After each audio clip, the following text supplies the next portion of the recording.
mon apport peut être, si Manassé estime que mon apport peut vous être utile, évidemment, c'est volontiers que je réfléchis avec vous, mais j'espère euh,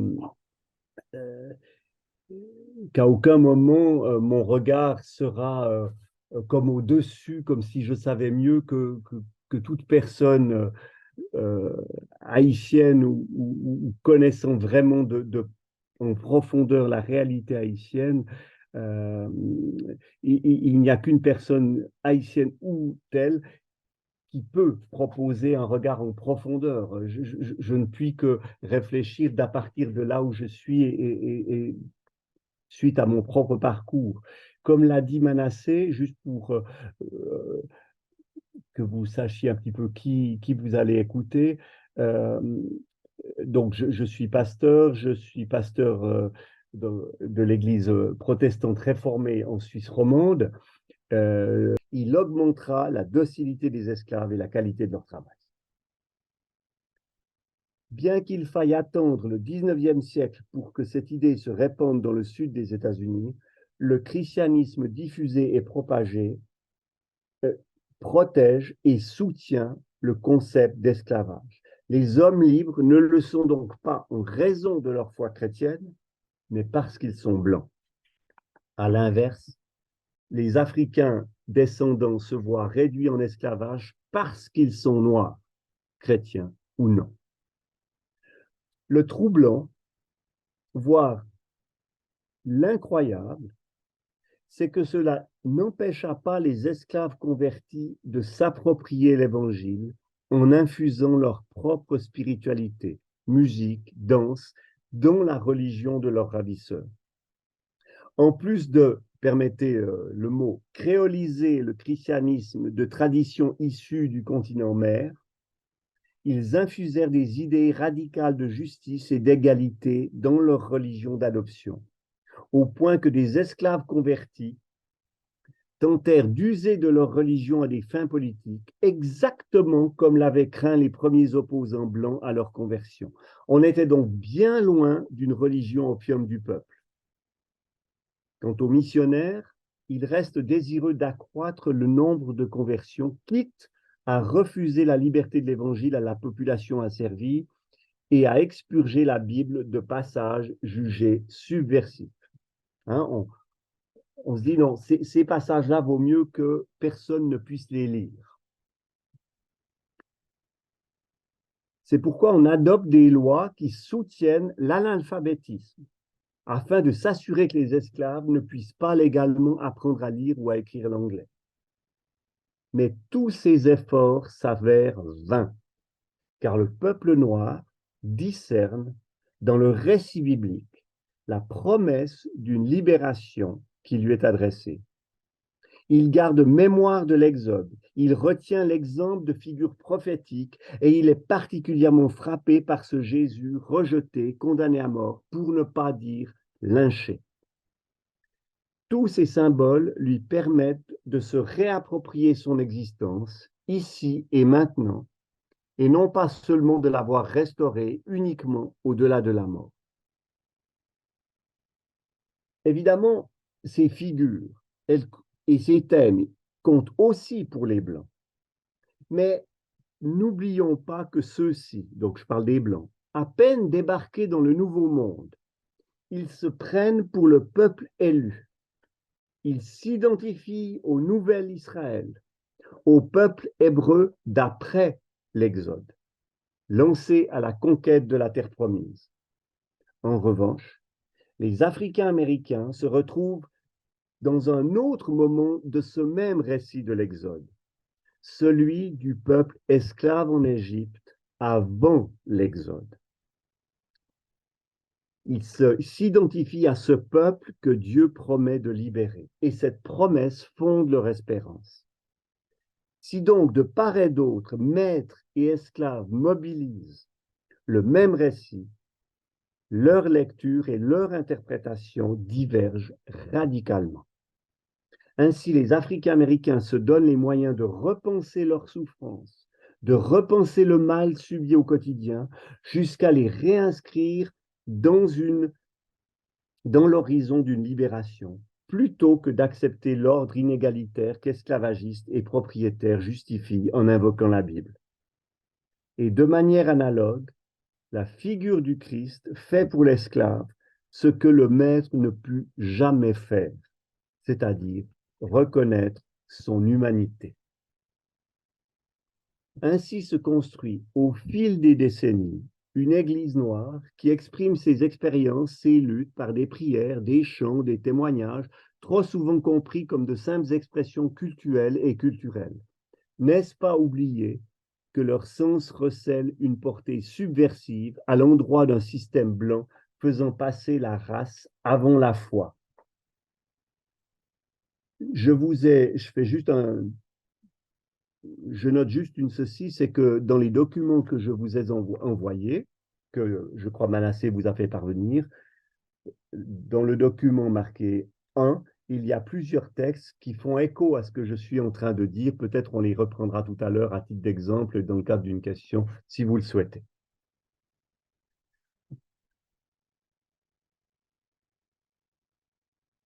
J'aimerais par exemple vous donner, en plus de ce qui est noté dans les documents, pour montrer comment, au fond, ça a l'air d'être pareil, mais c'est très différent une église noire ou une église blanche, un tout petit fait, celui de l'accueil dans les églises noires américaines.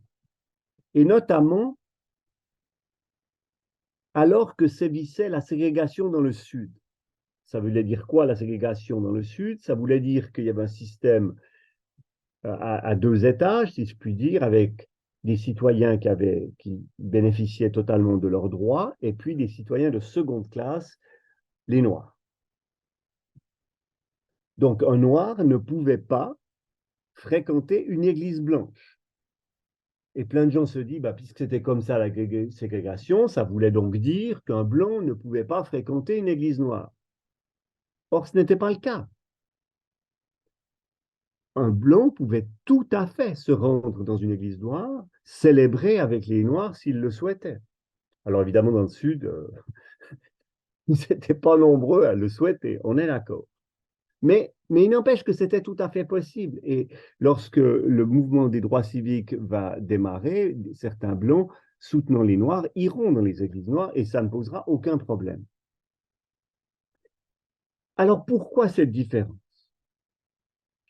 Parce que je crois que ça s'explique ainsi. Si pour le chrétien blanc, l'Église n'était que le lieu de l'expression de ses convictions, et que ce même blanc s'estimait quelqu'un avant même de pénétrer dans l'Église, pour le noir, il en allait tout autrement.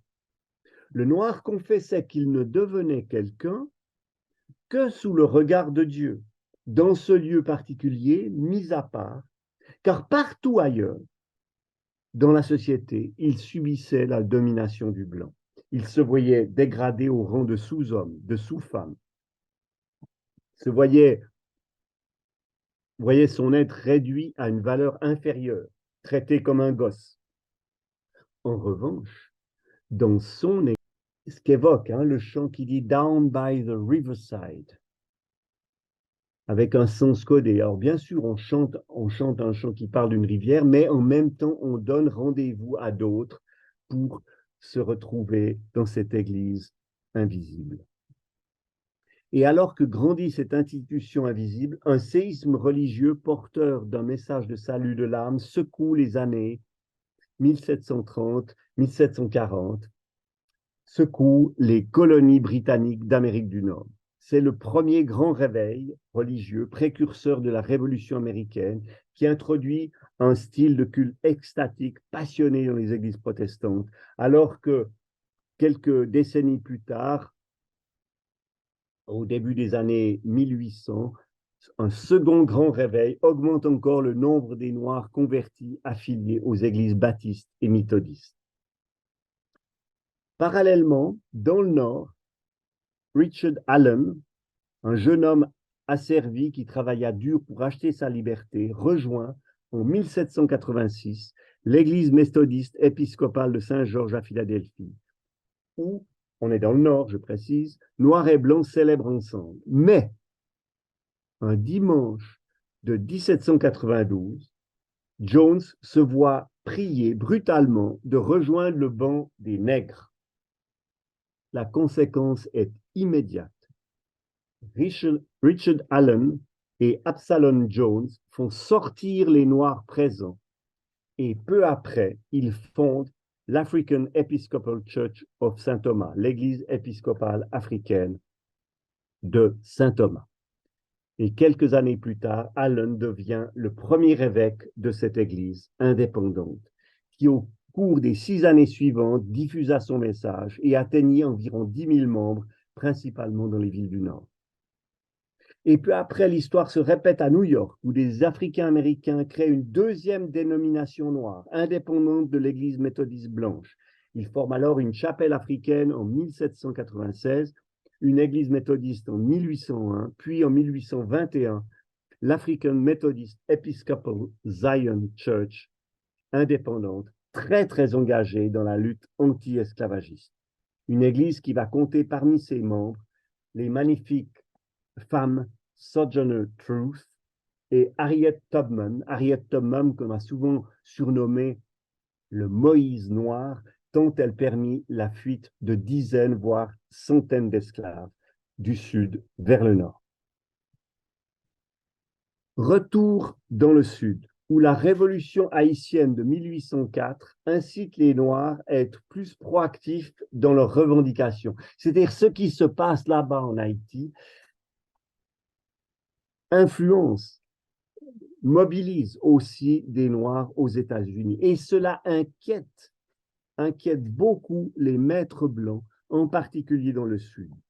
Et ils n'ont pas tort, vu les révoltes organisées par Denmark Vesey en 1822 et plus encore celles de Nat Turner en 1831, un esclave prédicateur charismatique du comté de Southampton en Virginie.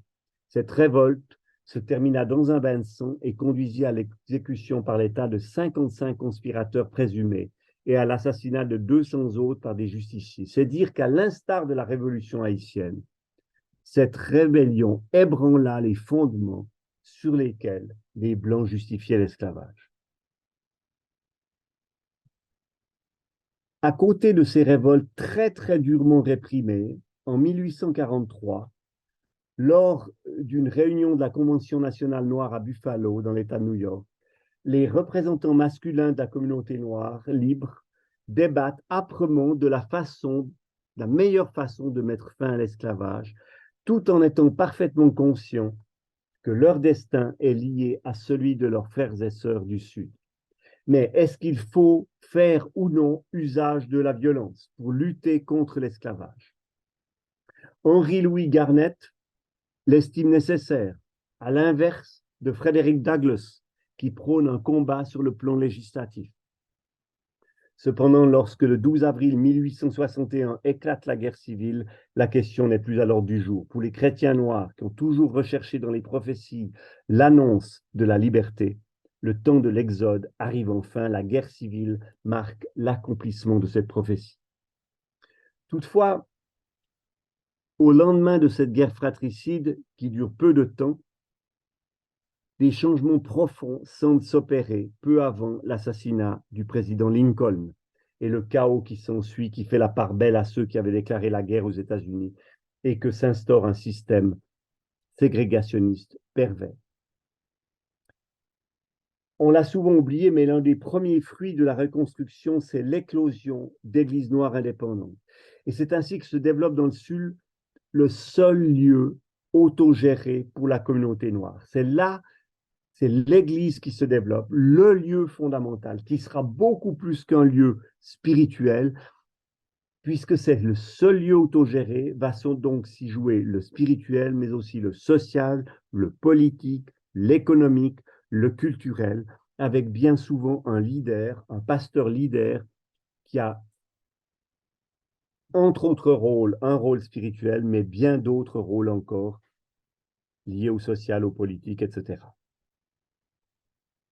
Au lendemain de la guerre civile, avec près de 95% d'affranchis analphabètes, l'éducation devient un enjeu majeur pour la communauté noire, sans parler de la question du vote qui reste pendante.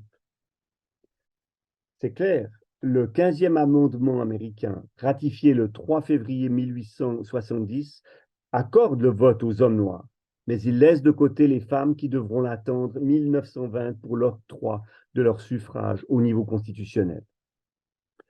Et puis en réalité, les amendements votés s'avèrent totalement insuffisants pour résister au racisme de l'ère ségrégationniste. Et il faudra attendre plusieurs décennies, et notamment le mouvement des droits civiques 1965, pour que soit réaffirmé le droit de vote des Noirs. Avant, on en laisse voter comme ça quelques-uns, juste pour dire que les Noirs ont voté, alors qu'en fait, on s'organise pour qu'ils ne puissent pas voter et que le pouvoir reste entre les mains des Blancs.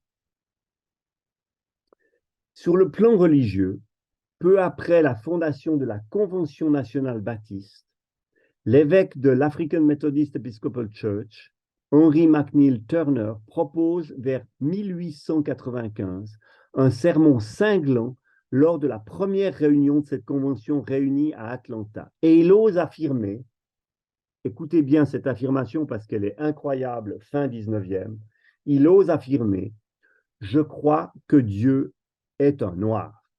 Les noirs devraient adorer un Dieu qui est un noir. » Fin de citation.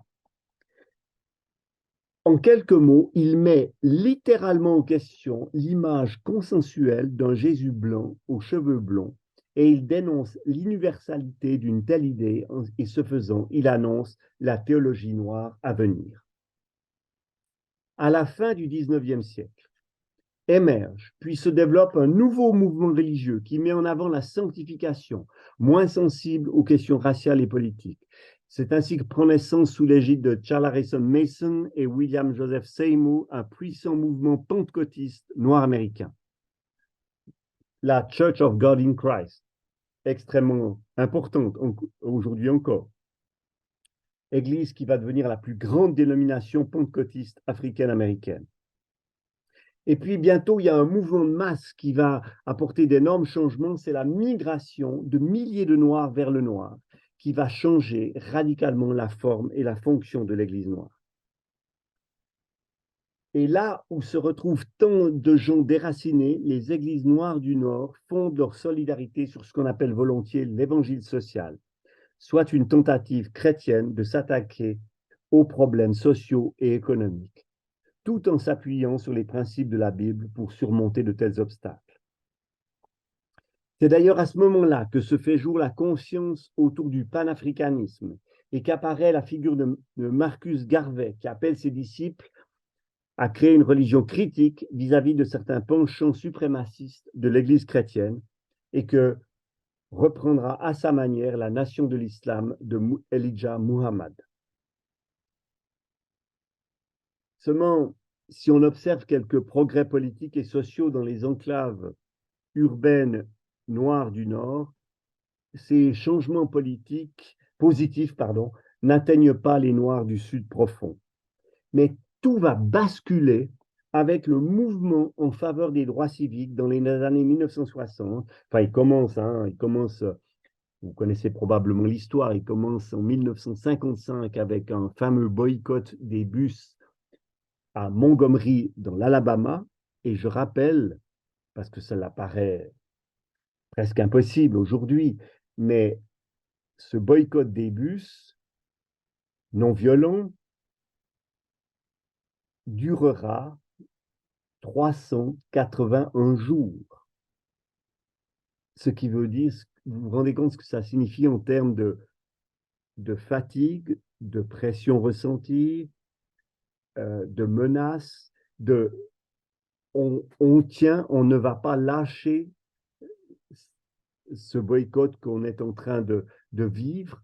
Et puis, parallèlement, et ça c'est tout le mouvement des droits civiques, parallèlement j'allais dire, au combat, entre guillemets, même si ces combats sont toujours des actions de résistance non violente, parallèlement au combat du mouvement des droits civiques sur le terrain, les terrains, il y a toujours une lutte au niveau législatif, une lutte parallèle au niveau législatif, car car aux États-Unis, la Constitution dit que tout homme est égal à un autre et il s'agit donc de mener un combat pour montrer, démontrer, prouver, mais il faut remonter de procès en procès jusqu'à la plus haute cour, la Cour suprême des États-Unis, démontrer que telle ou telle loi qui sépare, qui fait du racisme un système, il faut pouvoir montrer justement qu'elle est anticonstitutionnelle. Évidemment, c'est un énorme combat et c'est pour ça que les luttes sur le terrain, les luttes de, euh, non violentes, sont toujours accompagnées parallèlement par des luttes législatives. Pour, pour fédérer au-delà des frontières ecclésiales, je vous donne juste un exemple, je ne vais pas le chanter parce que je n'est pas là pour ça, mais le chant dit I woke up this morning with my mind set on Jesus. Je me suis levé ce matin avec mon esprit focalisé sur Jésus et on va juste changer le dernier mot. Au lieu de dire set on Jesus, focalisé sur Jésus, on va dire focalisé sur la liberté. Et tout à coup, le chant se met à dépasser les frontières ecclésiales et à réunir, à unir et réunir tous les hommes et femmes de bonne volonté, désireux d'œuvrer, de devenir des bâtisseurs de paix et des réconciliations. Ces années 60, ces années du mouvement des droits civiques, c'est aussi la période où cette figure, je suis sûr vous la connaissez également, la figure de Malcolm X apparaît comme l'un des principaux critiques religieux de la société américaine, prêchant, et c'est important, prêchant que le christianisme est la religion de l'homme blanc et dénonçant la complicité des églises noires avec des structures de pouvoir blanches. Parallèlement à ça, presque en même temps, dans le Sud, Martin Luther King se sert, lui, du génie de l'Évangile, non pas pour faire de son pays une nation chrétienne, mais il use de son christianisme pour en faire une nation juste. Et il ne s'en tient pas aux questions raciales. À ses yeux, il va le dire d'une façon très simple, il va dire que là où il y a quelques éléments d'injustice, eh bien, la justice est mise en danger. Donc, il s'agit vraiment de se battre sans arrêt pour que la justice triomphe. Et on ne se bat pas n'importe comment pour la justice, puisque, dit-il, il faut être toujours attentif aux moyens. Alors, si en français, on dit volontiers, on utilise volontiers ce proverbe qui dit que la fin, FIN, justifie les moyens, c'est-à-dire que le but que l'on recherche justifie les moyens que l'on met en œuvre, King dit pas du tout, pas du tout. Ce sont les moyens, au contraire, qui annoncent la fin que l'on recherche. Si on met en œuvre des moyens de paix, cela dit qu'on veut la paix. Mais on ne va jamais construire la paix en mettant en faisant usage de la violence ou du pire. Et j'ai envie de dire, l'actualité ces derniers jours pourrait servir évidemment d'exemple. Mais, comme vous le savez, tragiquement, il n'a que 39 ans. Martin Luther King est assassiné le 4 avril 1968 et d'une certaine manière, son assassinat met fin au mouvement des années civiques et place l'Église noire à un carrefour spirituel et politique. Est-ce qu'elles vont continuer, ces églises, à mener la lutte pour la libération sur de nouveaux champs de bataille inédits? Les questions, évidemment, se posent. D'autant plus que dès 1966, suite à un cri, mais c'est plus qu'un cri, parce que c'est aussi accompagné d'une forte réflexion, les mots de freedom now, la liberté maintenant, pas loin à l'horizon, mais maintenant, où les mots de black power, pouvoir noir, sont prononcés par Stokely Carmichael, mais font l'effet d'une traînée de poudre et marquent ces nouveaux slogans, freedom now, black power, marquent un point de rupture avec la résistance non violente. Black power devient le cri de ralliement des groupes nationalistes et révolutionnaires noirs armés tels que les Black Panthers. Et quelques années plus tard, cette expression forte, Black Power, cette expression forte et dérangeante sera même reprise par le théologien noir américain James Al Cone, puisqu'il va écrire un de ses premiers livres sera intitulé Black Power et Black Theology. Déjà, de mettre ces mots ensemble sur un titre de livre, c'est presque, c'est déjà d'une force énorme et évidemment extrêmement dérangeant et polémique à l'égard de bien des théologiens blancs. Mais cette réflexion théologique que Cone va lancer va être peu à peu reprise, portée d'abord par des voix masculines, mais aussi peu à peu par des voix féminines, et toutes ces voix vont interroger la théologie classique comme le font dans les années 60, peut-être déjà quelques années plus tôt, les théologies dites de libération en Amérique latine notamment. Mais ce n'est pas tout, parce qu'au début des années 70, d'autres frustrations internes vont se faire jour, celles liées au traitement des femmes en Église, les questions de sexualité, de culture, qui vont diviser les communautés, et notamment aussi les communautés noires. Sur la côte ouest en particulier, lesbiennes et homosexuels se sentent marginalisés au sein de leurs propres églises. Ces personnes osent rompre avec la tradition jusqu'à développer de nouvelles expressions de leurs convictions. Et puis, l'arrivée du VIH-Sida au début des années 80 va évidemment rien simplifier. Ajoutez encore la politique conservatrice du président Reagan et vous comprendrez que toute cette période va exiger un nouveau type de ministère pour contrer l'influence croissante de la majorité morale blanche qui lie, j'allais dire à nouveau, mais c'est peut-être pas si nouveau que ça, religion, race et pouvoir politique. Alors vont se lever de nouveaux leaders, à commencer par exemple par un Jesse Jackson. Et puis très vite, ces nouveaux leaders qui se lèvent, Jesse Jackson hier, mais Al Sharpton encore aujourd'hui, ou Otis Moss, etc., vont très vite être accusés d'être extrémistes. Et j'aimerais juste sur ce mot, parce que c'est un mot qu'on entend, je l'emploie là ce soir à propos des Noirs, mais on l'entend évidemment dans d'autres contextes, rappeler juste le questionnement de Martin Luther King à propos de l'extrémisme, parce qu'évidemment, lui s'était fait clairement accuser d'être un extrémiste et il disait, la question n'est pas de savoir si nous voulons être des extrémistes, mais de savoir quelle sorte d'extrémistes nous voulons être.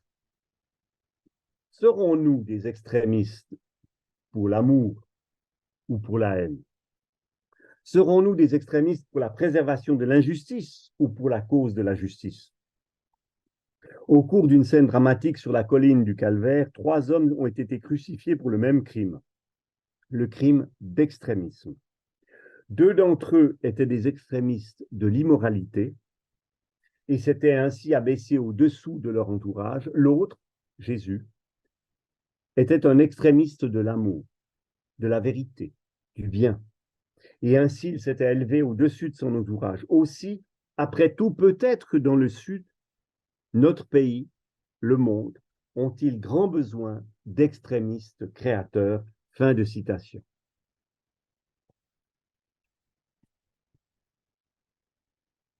C'est intéressant qu'en Guadeloupe, et je fais allusion à ça parce que c'est quand même pas si loin d'Haïti, dans les années 60, mais aussi... Une rencontre avec Serge, une rencontre avec Paul et une rencontre avec d'autres théologiens qui vont nous inspirer pour pouvoir développer notre propre théologie, donc contextuelle à haïtienne. Merci et puis bonne soirée et puis à bientôt. Voilà. Merci Merci. beaucoup.